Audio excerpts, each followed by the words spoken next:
E aí, meus amigos, como é que vão? Bem, vamos dar continuidade aqui, né, ao nosso curso de Direito Constitucional. E na aula de hoje, a gente vai ver o tema das normas constitucionais e da hermenêutica constitucional. Tá? Bem, para iniciar, a gente tem que entender o motivo de estudarmos as normas constitucionais de uma forma específica, né? Separadamente das demais normas jurídicas, inclusive tendo elas um instrumental de hermenêutica próprio, que é um instrumental que a gente vai ver quando a gente estudar a hermenêutica constitucional. O motivo é simples, é que as normas constitucionais têm algumas características que as diferenciam das demais normas jurídicas. Essas características diferenciadoras, né, que tornam as normas constitucionais diferentes, são basicamente 4. Primeiro, a superioridade hierárquica delas, que na verdade é uma supremacia, já que a Constituição tem uma supremacia no ordenamento jurídico.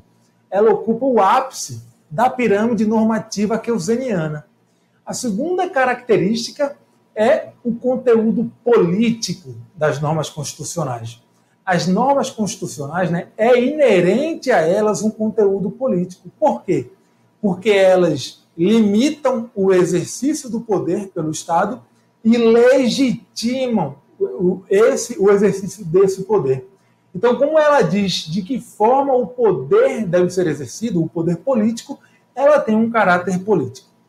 A terceira característica das normas constitucionais é a sua linguagem diferente. Ela tem uma linguagem específica. Por quê? Porque ela tem um alto grau de abstração e um baixo grau de densidade. Então, as normas constitucionais, em geral, têm uma baixa densidade normativa e um alto grau de abstração. Isso, inclusive, faz com que o intérprete constitucional tenha um maior trabalho para concretizar a norma constitucional. Como ela tem um alto grau de abstração, o caminho que o intérprete tem que percorrer é um caminho mais longo, é um caminho mais difícil para chegar à concretização da norma. Tá? E, por fim, a quarta característica é um conteúdo específico. As normas constitucionais têm um conteúdo específico. Que conteúdo é esse? São as matérias tipicamente constitucionais. A gente viu na aula sobre constitucionalismo que as constituições foram adotadas com 3 objetivos principais: assegurar direitos e garantias fundamentais, limitar o poder e organizar o Estado. E na limitação do poder nós temos a separação do poder. Então, o conteúdo das normas constitucionais são basicamente esses 3. Ou ela trata de direitos e garantias fundamentais, ou de organização do Estado, ou de separação dos poderes e limitação dos poderes. Tá certo? Bem, vamos iniciar, então, aqui, depois dessa introdução. O que a gente vai ver agora é a questão da classificação das normas constitucionais. A gente vai ver a classificação quanto ao grau de eficácia, quanto ao grau eficacial das normas e a sua aplicabilidade. Tá? Mas para a gente entrar nessa parte de ver a classificação das normas constitucionais quanto à sua aplicabilidade e o seu grau de eficácia, a gente tem que entender primeiro o que é eficácia e o que é aplicabilidade. Né? Então, olha só. Eficácia é a aptidão da norma jurídica para a produção dos efeitos que lhes são próprios. Esse conceito de eficácia aqui é o conceito de eficácia jurídica. Tá? Daqui a pouco a gente vai ver que tem uma outra eficácia que é chamada de eficácia social, que tem um outro nome que é efetividade. Tá? No Brasil ela foi muito bem tratada pelo Luiz Roberto Barroso, que hoje é ministro do Supremo Tribunal Federal. Então, a eficácia da norma é a sua aptidão para a produção dos efeitos que lhe são próprios. Tá? Você pode chamar isso simplesmente de eficácia, ou se vocês tiverem um contexto em que está diferenciando a eficácia da norma jurídica da sua efetividade, que é a sua eficácia social, aí você pode chamá-la também de eficácia jurídica. Tá? E a aplicabilidade? O que é a aplicabilidade? A aplicabilidade é a qualidade da norma que já reúne condições para ser aplicada a casos concretos. Olha só, aplicabilidade, segundo José Afonso da Silva, tá? É a qualidade da norma que pode ser aplicada a casos concretos. Então, se a norma tem aplicabilidade imediata, se ela tem uma aplicabilidade direta, isso significa o quê? Que ela se aplica diretamente e imediatamente aos casos concretos. Nem sempre as normas constitucionais, ainda que tenham aplicabilidade, têm uma aplicabilidade direta e uma aplicabilidade imediata. Às vezes essa aplicabilidade é imediata, porque a norma precisa de uma complementação infraconstitucional, tá? Mas a aplicabilidade é a qualidade da norma que pode ser aplicada a casos concretos. Seja essa aplicabilidade direta ou indireta, seja ela imediata ou imediata, tá bom? E a efetividade? O que é efetividade? A efetividade nada mais é do que a aplicação efetiva da norma no mundo real, tá? É o que a gente chama de eficácia social. Né? Como é a efetiva aplicação da norma no mundo real, fala-se que ela tem efetividade quando ela tem uma eficácia no meio social. Por isso que a efetividade também é chamada de eficácia social. Tá? Então, compreendidos esses conceitos, a gente pode passar agora para o estudo das classificações das normas constitucionais. Tá? A gente tem uma doutrina tradicional, uma doutrina mais antiga, que dividia as normas constitucionais em normas auto-aplicáveis e normas não auto-aplicáveis. Tá? No direito estrangeiro, quem tratou muito disso foi o Thomas Cooley, e no Brasil foi o Manuel Gonçalves Ferreira Filho. E o que são essas normas auto-aplicáveis e as não auto-aplicáveis? Basicamente, as normas auto-aplicáveis são aquelas que podem ser aplicadas a casos concretos, independentemente de qualquer produção normativa infraconstitucional. Elas não precisam de uma complementação, de uma regulamentação no âmbito infraconstitucional. Elas, desde a sua entrada em vigor, já podem ser aplicadas a casos concretos para resolver esses casos concretos. Tá? E as normas não auto-aplicáveis são aquelas que não têm aptidão para serem aplicadas a casos concretos de imediato. Elas dependem, para solucionar em casos concretos, de uma complementação infraconstitucional. Elas precisam ser regulamentadas. É necessário que haja um ato intermediário entre a Constituição e o caso concreto para que aquela norma constitucional seja aplicada a esse caso concreto. O que aconteceu foi que essa doutrina tradicional sofreu algumas críticas. Tá? Por quê? Por conta da sua terminologia. Como assim? É que essa terminologia aqui, auto-aplicável, segundo as críticas que foram feitas a essa doutrina clássica, é uma terminologia excessiva. Por quê? Porque nem toda norma auto-aplicável é completamente auto-aplicável. Ou nem toda norma auto-aplicável é o tempo todo auto-aplicável. Por quê? Porque dentro dessa categoria das normas auto-aplicáveis, havia normas que admitiam um fenômeno chamado de contenção de eficácia, que nada mais era do que a possibilidade de um legislador infraconstitucional restringir o alcance dessa norma, restringir a sua eficácia, restringir o seu campo de aplicabilidade. Então ela sofria uma contenção de eficácia. Então é por isso que se diz, né, nessa crítica, que nem toda norma auto-aplicável é completamente auto-aplicável. Algumas admitem a contenção de sua eficácia. E aqui, em relação às normas não auto-aplicáveis, a crítica que foi feita também disse respeito à nomenclatura utilizada, a terminologia não auto-aplicável. Por quê? Porque essa terminologia, segundo essa crítica, é insuficiente. Então, enquanto a terminologia auto-aplicável é excessiva, ela peca pelo excesso, essa terminologia não auto-aplicável, ela peca pela insuficiência. Ela é insuficiente. Por quê? Porque toda norma constitucional, ainda que seja não auto-aplicável, tem algum grau de eficácia. Ou seja, nem toda norma não auto-aplicável são completamente não auto-aplicáveis. Por quê? Porque toda norma constitucional produz pelo menos dois efeitos, ainda que seja uma norma que não tem uma aplicabilidade direta, uma aplicabilidade imediata. Que efeitos são esses? Primeiro, o efeito de revogar ou de não recepcionar, tecnicamente seria melhor falar não recepcionar, as normas infraconstitucionais anteriores a ela e também o efeito de revogar a Constituição anterior. Tá? Agora, e além disso, gera um efeito para o futuro, esse efeito de revogar e de não recepcionar é um efeito para o passado. Né?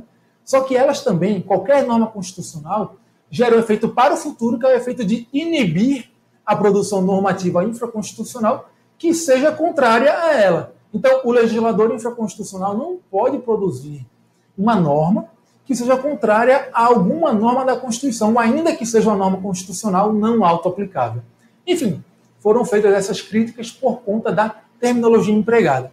E aí veio uma doutrina moderna, que é representada principalmente pelo José Afonso da Silva, e é a doutrina que é mais cobrada em prova, geralmente quando se questiona a classificação das normas constitucionais, quanto ao grau de eficácia, quanto à sua aplicabilidade. É a doutrina de José Afonso da Silva que é cobrada, e é também a classificação que é empregada na jurisprudência do Supremo Tribunal Federal. Tá? Quando a gente vai lá na jurisprudência suprema e pesquisa julgados que tratam da classificação das normas constitucionais, a gente encontra a nomenclatura e a divisão que são feitas, são utilizadas pelo José Afonso da Silva nessa sua classificação aqui. E aí veio o José Afonso da Silva e classificou as normas constitucionais em normas de eficácia plena, normas de eficácia contida e normas de eficácia limitada. Qual é a diferença entre elas? As normas de eficácia plena são aquelas que, desde já, têm aptidão para serem aplicadas a casos concretos e resolver esses casos concretos. Então, elas têm aplicabilidade direta, têm uma aplicabilidade imediata e têm uma aplicabilidade integral. Por que a aplicabilidade é direta? Porque não depende de nenhuma produção infraconstitucional, de nenhuma norma infraconstitucional, para ser aplicada a casos concretos. Porque ela é imediata. Porque desde já, desde a sua entrada em vigor, pode ser aplicada a casos concretos. E é integral, porque ela não sofre nenhuma restrição. Essa norma aqui de eficácia plena, ela não admite aquele fenômeno da contenção de eficácia. Tá? E aí vem a norma de eficácia contida. A norma de eficácia contida, ela pode, de imediato, ser aplicada a casos concretos. Então, ela tem uma aplicabilidade imediata, ela tem uma aplicabilidade direta, né, já que ela não depende de produção infraconstitucional para ser aplicada, só que ela admite que a sua eficácia, o seu âmbito de aplicação seja restringido pelo legislador infraconstitucional. Tá? É um fenômeno que, na classificação da doutrina tradicional, seria chamado de contenção de eficácia. Então é por isso que se diz que a norma de eficácia contida tem aplicabilidade direta, tem aplicabilidade imediata, tá? Direta por quê? Porque pode ser aplicada de imediato a casos concretos, desde já, desde a sua entrada em vigor. Tem aplicabilidade imediata por quê? Porque para ser aplicada a casos concretos não depende de uma produção de norma infraconstitucional. Só que ela permite que seja objeto de regulamentação infraconstitucional que restrinja a sua eficácia. É por isso que se diz que a sua eficácia, embora seja direta e imediata, ela é possivelmente não integral. Ou ela tem uma eficácia restringível. Tá? E aí a gente chega na norma de eficácia limitada. As normas de eficácia limitada são aquelas normas da Constituição que não têm aptidão para serem aplicadas a casos concretos de imediato. Elas dependem, né, de uma regulamentação infraconstitucional. É indispensável que o legislador infraconstitucional regulamente essa norma e concretize ela para que ela seja aplicada aos casos concretos e resolva os casos concretos. Então você vê que enquanto na norma de eficácia contida a produção normativa infraconstitucional é uma faculdade, aqui na de eficácia limitada, a produção de norma constitucional é necessária, de norma infraconstitucional é necessária para que a norma da Constituição seja aplicada aos casos concretos. Tá? E aí as normas de eficácia limitada se dividem em normas de princípio institutivo e normas de princípio programático. Essas duas normas dependem, né, porque são de eficácia limitada, dependem de uma produção infraconstitucional para serem aplicadas a casos concretos, mas a diferença entre elas é o seguinte: as normas de princípio institutivo prevêem um plano de ação, um programa de governo, um plano de ação para ser implementado pelo Estado. Já as normas de princípio programático, ou melhor, as de princípio institutivo, prevêem a criação de um órgão na estrutura do Estado. E as de princípio programático prevêem a implementação de um programa de governo, de uma ação a ser implementada pelo Estado. Tá certo? Então, normas de eficácia limitada de princípio institutivo e normas de eficácia limitada de princípio programático. Tá bom? Então, veja. Vamos ver aqui alguns exemplos dessas normas de eficácia plena, contida e limitada. Olha só. De eficácia plena, um exemplo bom é o parágrafo único do artigo 1º, que fala o seguinte: todo o poder emana do povo, que o exerce por meio de representantes eleitos ou diretamente nos termos desta Constituição. Então, veja, a titularidade do poder é do povo. Né? Isso não depende de uma produção de norma infraconstitucional para que seja aplicado. O povo é o titular do poder, independentemente do legislador infraconstitucional viabilizar isso ou não. E também o artigo 2º, que trata da separação dos poderes. Fala que são poderes da União, independentes e harmônicos entre si, o legislativo, o executivo e o judiciário. Não é necessário haver uma produção de uma norma infraconstitucional, uma regulamentação infraconstitucional, uma concretização infraconstitucional para que exista a separação de poderes no nosso ordenamento constitucional. Tá? Seguindo aqui, um exemplo de norma de eficácia contida, que é aquela que tem aplicabilidade imediata, tem aplicabilidade direta, mas que admite restrição. Artigo 5º, inciso 13, que fala que é livre o exercício de qualquer trabalho, ofício ou profissão atendidas às qualificações profissionais que a lei estabelecer. Então, esse dispositivo estabelece a liberdade profissional, mas admite que o exercício de profissões seja condicionado ao que for determinado pela lei. Admite, então, que essa liberdade sofra uma restrição. Tá? E o artigo 93, inciso 9, que fala que todos os julgamentos dos órgãos do Poder Judiciário serão públicos e fundamentadas todas as decisões, sob pena de nulidade, podendo a lei limitar a presença em determinados atos às próprias partes e a seus advogados.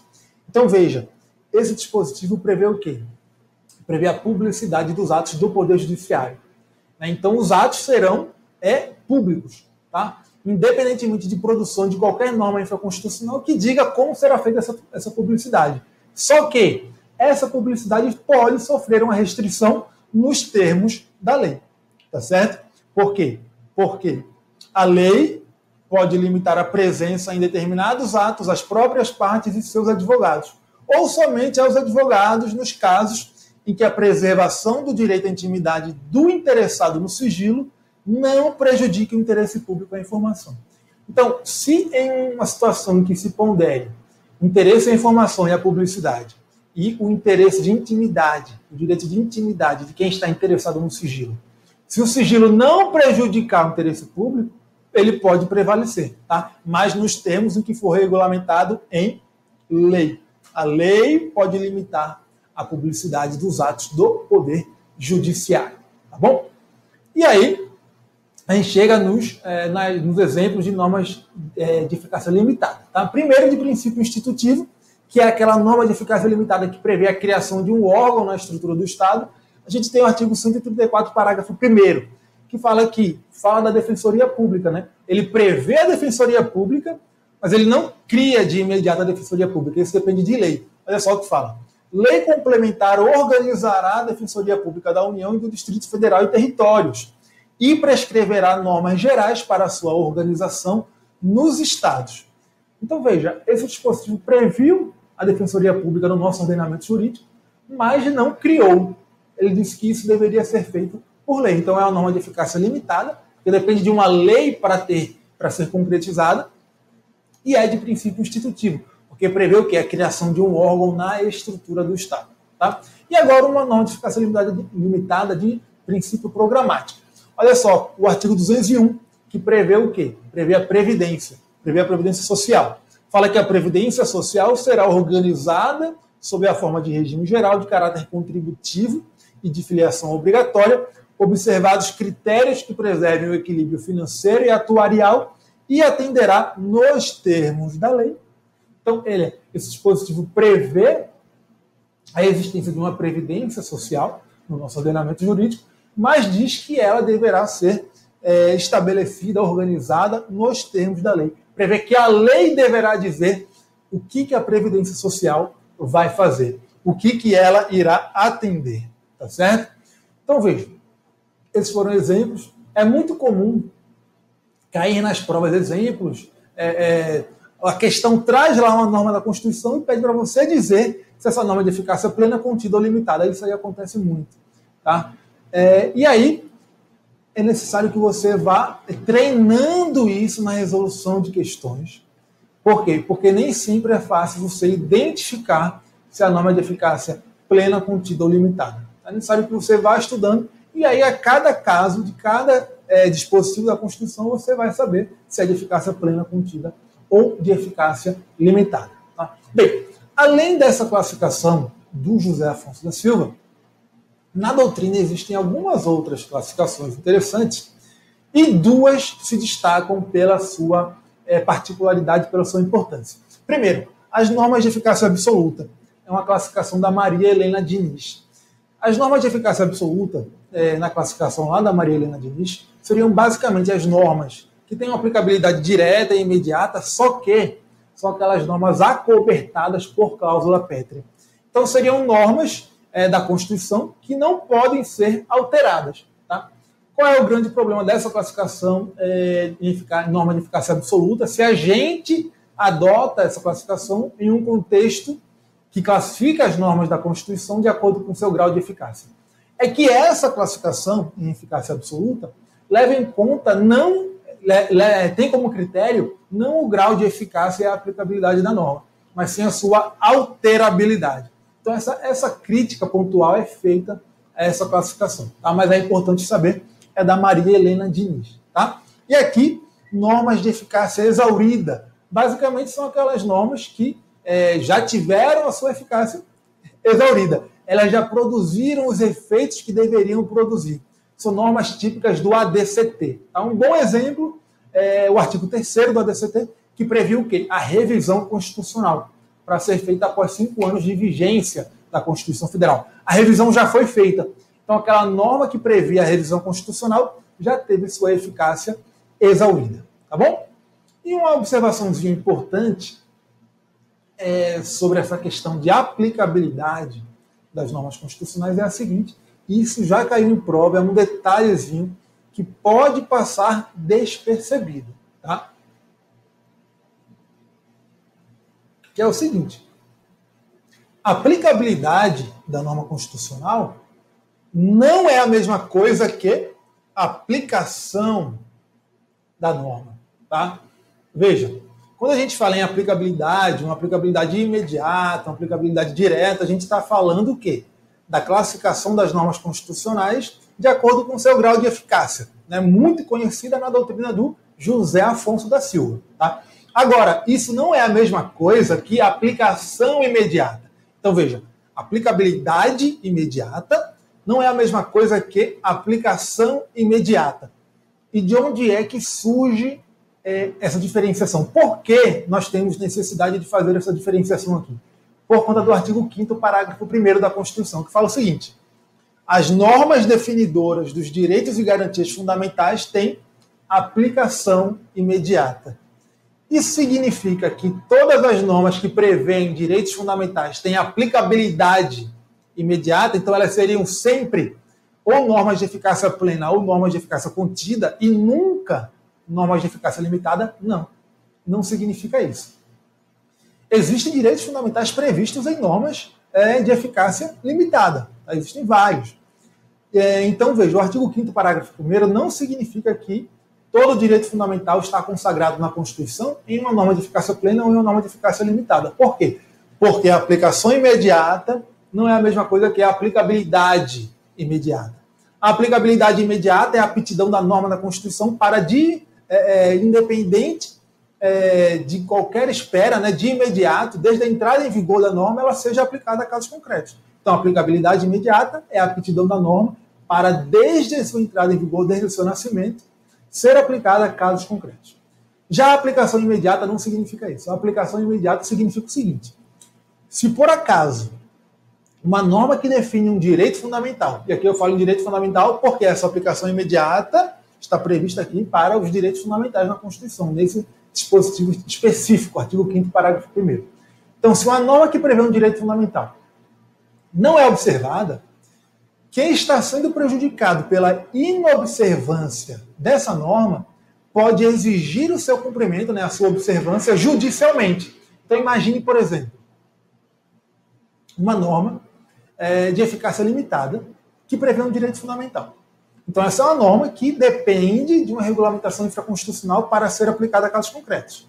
Então, quem é destinatário dessa norma, para que possa usufruir aquele direito, depende de quê? De uma regulamentação infraconstitucional. Tá certo?